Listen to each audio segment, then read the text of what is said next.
va démystifier les avantages et désavantages d'acheter ou de louer. Donc, c'est toujours la question. Si jamais toi aussi, tu es un peu entre la chaise à savoir est-ce que j'achète, est-ce que je loue, où je devrais aller, c'est le bon vidéo pour toi. Écoute-les jusqu'à la fin, comme ça, tu vas être en mesure d'avoir vraiment les stats en date d'aujourd'hui. Savais-tu qu'il y a déjà au Québec plus de 60% des gens qui sont propriétaires de leur résidence? Ça veut dire qu'en fait, 40% du reste de la population est locataire. Ces chiffres-là, ils datent de 2021, proviennent du site de Statistique Canada, puis sont en déclin année après année, qui veut dire que la portion locataire augmente année après année et le volet propriétaire diminue année après année. Il y a définitivement une raison pour ça. Puis je vais commencer avec le premier des points.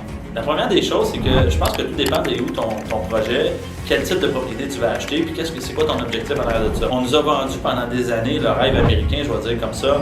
Achète ta propriété et ta famille, tu vas voir, c'est ça le rêve américain, tout est beau, ou même le rêve québécois, et tu n'as pas de dette, tu ne dois rien à personne. La réalité des choses, c'est que quand tu prends 2 petites secondes pour analyser qu'est-ce qui se passe, puis encore plus avec ce qu'il y a eu dans les dernières années avec la COVID, tu regardes un peu quel est le coût d'une propriété, combien ça me coûte pour louer. Et puis, rapidement, en faisant les calculs, tu te rends compte qu'il y a un grand écart entre les deux. Oui, je suis d'accord avec toi. Encore aujourd'hui, le prix des logements sont chers et le prix des propriétés est dispendieux. Mais si tu additionnes le coût d'une propriété versus la location d'une propriété pour habiter dedans ta résidence principale, tu te rends compte rapidement qu'il y a une différence qui est notable selon le type de propriété que tu vas acheter. Si exemple, tu t'en vas pour un condo ou une maison. Disons que tu achètes une propriété puis tu as une hypothèque plus ou moins de 400 000 $. Donc, si l'exemple, tu as une hypothèque de 400 000 $ sur un taux de 5 % sur 25 ans, sur un terme de 5 ans, donc rapidement comme ça, là, ton hypothèque te coûterait 2 326,42 par mois. À 400 000 $ sur l'île de Montréal, tu aurais plus ou moins un 4,5 dans ces eaux-là, ou un grand 3,5, mais mettons qu'on les voit avec un 4,5.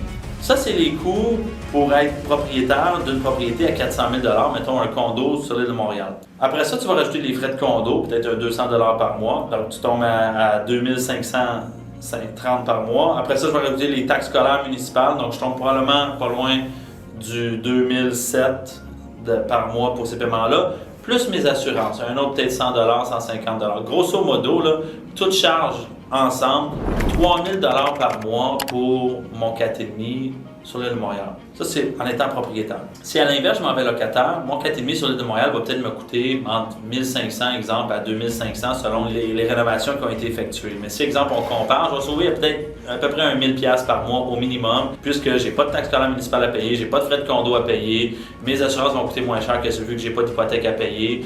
Donc, il y a une panoplie de coûts qui est moindre. Là, ce que j'entends déjà, l'autre bord de la caméra, c'est les gens qui disent « Ouais, mais tu ne crées pas d'équité, l'hypothèque ne baisse pas, ma propriété prend en valeur. » Je suis d'accord avec toi. Mais ça dépend qu'est-ce que tu veux faire. Ça, c'est la première des nuances. Si ton objectif est d'accumuler ou ramasser de l'argent à court terme pour pouvoir faire autre chose ou des projets, l'achat n'est peut-être pas la meilleure alternative. Je t'explique pourquoi. Mettons que tu achètes un condo, exemple. Tu achètes un condo à 400 000 $, tu dépenses à chaque mois, etc. Ton condo va prendre en valeur, mettons sur l'île de Montréal, 1 à 2 % par année. Donc, 400 000 l'année 1, 404 000 l'année 2, 408 000 l'année 3, etc., etc. On s'en va comme ça, mettons, jusqu'à 5 ans. Donc, on arrive plus ou moins à 412 000, 415 000 dans 5 ans d'aujourd'hui. Donc, tu as pris une valeur de plus ou moins 15 000 $ d'équité. Tu as payé une partie qui allait en capital pour ton hypothèque qui diminue. Et pendant toutes ces années-là, tu as payé les intérêts, tu as payé les taxes scolaires municipales que tu ne retrouveras pas cet argent-là, tu as payé les frais de condo que tu ne retrouveras pas. Juste ici, juste en taxes scolaires municipales sur 5 ans, tu as déjà payé plus que ton 15 000 $ de gains que tu as fait. Juste en frais de condo, tu as payé probablement un autre 10 000 $ de frais de condo, même pas, mais plus que ça, probablement un 30 000 $ juste en frais de condo. En gros, si jamais tu fais les chiffres rapidement, mettons que je te fais une échelle, là, puis je détaille, je vais vous donner un visuel directement. Tu vas te rendre compte rapidement que est-ce que tu as réellement épargné ou est-ce que tu as réellement fait des sous? Parce que si je prends les frais de condo, 30 000 $, je prends les taxes scolaires municipales, un autre 30 000 $ que j'ai mis de côté. La question qu'il faut se poser, c'est est-ce que réellement c'est plus payant pour moi d'être locataire ou propriétaire? Je pense que ça dépend du type de propriété que tu vas acheter et qu'est-ce que tu veux faire. Mais si, exemple, je te donne un exemple rapide sur l'île de Montréal. Je me retrouve avec une hypothèque sur 25 ans de 400 000 $ sur un taux d'intérêt de 5 % qui va me coûter plus ou moins 2 326 par mois pour mon hypothèque. Donc ça, c'est pour mon hypothèque, OK? Hypothèque 2 326 par mois. Là-dessus, je vais rajouter mes taxes scolaires municipales. Donc, on va parler plus ou moins, je fais des chiffres rapides, plus ou moins de 250 $ par mois pour mes taxes. Là-dessus, je vais rajouter mes frais de condo, à peu près un 200 $ par mois. Et je vais rajouter mes assurances habitation. On va mettre juste un 100 $, 100 $ par mois. OK? Donc, dans ce cas-ci en particulier, je vais me retrouver avec des paiements totaux. Donc, on avait 2326 plus un 250 pour les frais, les taxes scolaires municipales, plus un 200 $ de frais de condo, plus un 100 $ d'assurance. Ça me revient total 2876 $ par mois, sans compter entretien, réparation, les petits trucs qui pourraient se passer, puisque c'est à moi, je dois l'en prendre soin, je dois l'entretenir. À l'inverse, si tu loues un 4,5 sur l'île de Montréal, au même endroit que celui-là, à la même superficie, tu paierais probablement dans les eaux entre 1800 et 2500 au maximum de paiement total. On va mettre 2500 à titre de référence dans ce cas-ci. Donc, je sauve plus ou moins un 400 $ par mois rapidement comme ça. OK? Maintenant, les gens me disent « Ouais, mais Dominique, j'ai créé une équité. Si jamais je suis propriétaire, je crée une équité, etc. etc. » Effectivement, il y a une équité qui se crée. Maintenant, si on regarde rapidement l'équité qui va réellement se créer, parce que dans ce cas-ci, en particulier, on parle d'un condo, donc les condos sur l'île de Montréal vont prendre plus ou moins 1% par année. Donc, si, exemple, j'ai un condo à 400 000 $ l'année 1, 400 000, l'année 2, 404, 408, 412. Tu sais, on y va comme ça. Là. Mettons que je fais 400 000 $. On va faire des chiffres rapides. 400 000 $. Puis disons là, que je suis chanceux, etc. Dans 5 ans, là, il vaut 440 000 $. OK? Donc, pendant 5 ans, là, j'ai pris plus ou moins 2% par année. Donc, j'emmène le scénario au maximum de ce qu'il y en est réellement. D'accord? Donc, je le revends dans 5 ans à 440 000 $. Donc, il y a une partie capitale que j'ai payée sur mon hypothèque, il y a une partie intérêt, etc. Je veux juste te positionner rapidement. Si, exemple, j'ai payé 2500 par mois, à tous les mois, pour un logement, oui, il va y avoir des légères augmentations de loyer, mais jamais énorme. On parlait peut-être d'un 3-4% par année qui va dire que je vais payer 2540, 2500. Fait que ça ne va jamais vraiment augmenter. 2500, exemple, fois 60 mois, j'aurais payé au total 150 000 de loyer sur 5 ans. À l'inverse, de l'autre côté, si j'additionne les taxes scolaires municipales que j'ai payées pendant 5 ans, qui elles aussi augmentent, juste en taxes scolaires municipales, j'ai payé, donc si on se fie à 250 $ par mois, j'ai payé plus ou moins 15 000 $ ici. Puis je fais un scénario condo parce que le scénario condo, il n'y aura pas réellement d'entretien, gestion et autres à payer, qui fait que le scénario est plus intéressant point de vue achat. À l'inverse, j'ai payé des frais de condo pour 200 $ par mois pendant 60 mois. Je me ramasse à 12 000 $ ici. Puis ça, c'est toujours en assumant qu'il n'y a eu aucune augmentation, qu'on est resté à la même place. Ici, j'ai payé mes assurances. Donc, mes assurances, 100 $ par mois fois 60 mois, ça me revient 6 000 $.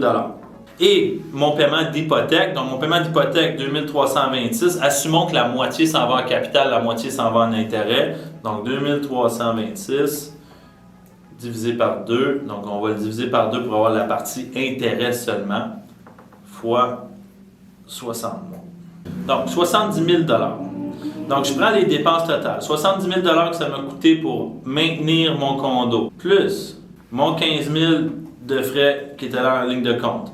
Ça, c'est si jamais j'ai pas d'augmentation de taxes scolaires municipales. Donc, j'assume que j'en aurai pas.